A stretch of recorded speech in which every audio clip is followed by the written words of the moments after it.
Christmas Eve, 1945. A two-story house in Fayetteville, West Virginia. Inside, 10 children are asleep, and their parents have just finished wrapping the last of the presents. The tree is lit. At around 1 in the morning, Jennie Sodder wakes up. Smoke is coming through the ceiling. She shouts for George. She shouts for the children. 4 of them make it out. 5 of them do not. And when the fire is finally out, when the ashes have cooled, investigators find no trace of those 5 children. No remains. Nothing. 80 years later, no one knows what happened to them. Let's start with what the investigators found and what they did not. The fire that destroyed the Sodder home burned fast. The local fire department ruled it an electrical fire. George Sodder disagreed. He had just had the house rewired. The electric company had inspected it. They said it was safe. Other details did not add up. The family's ladder, always propped against the side of the house, was missing that night.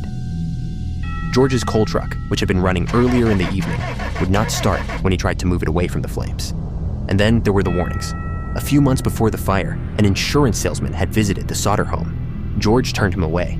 According to the family, the man told George his house would go up in smoke and his children would be destroyed. The reason, he reportedly said, was the dirty remarks George had been making about Mussolini. George Sodder was an Italian immigrant. He was outspoken in his criticism of the fascist government back home. Those opinions had made him enemies. Another man came to the house, supposedly looking for work. He walked around to the back of the property and told George his fuse boxes were going to cause a fire someday. The wiring was brand new. In the weeks before Christmas, the older Sodder sons noticed a car parked along the highway. Its occupants, they said, were watching the younger children walk home from school.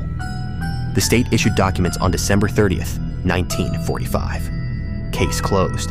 But George and Jennie never accepted that. They never rebuilt the house. They turned the site into a memorial garden. In the 1950s, they put up a billboard along Route 16. Photographs of all 5 children, a reward for anyone with information. That billboard stayed up until Jennie passed away in 1989. The family later received what may have been a photograph of one of the boys as an adult. No one has ever been able to confirm or deny it. The 5 missing children were Maurice, 14, Martha, 12, Louis, 10, Jennie, 8, and Betty, 5. They have never been found. But the next case is different. It takes us to California, and it may be even more difficult to explain. February 24th, 1978. 5 friends from Yuba City, California, drive 50 miles north to watch a college basketball game.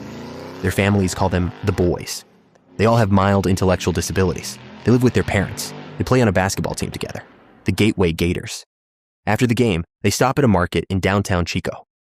They buy snacks and drinks, but the cashier remembers them. It is just before closing time, and a large group walking in annoys her.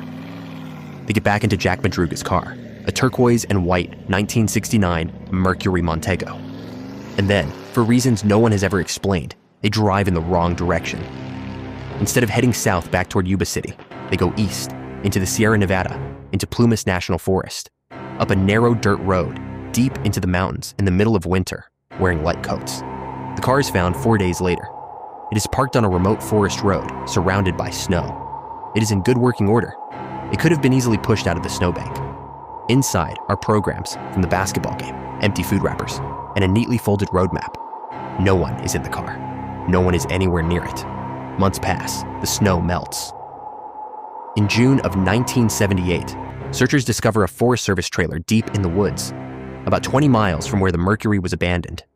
Inside, they find Ted Wire. He'd been in that trailer for a very long time. There was food inside. There was a propane tank for heat. Neither had been touched. Wire's shoes are missing. But inside the trailer, investigators find a different pair of shoes. They belong to Gary Mathias. In the forest nearby, searchers locate 3 more of the group.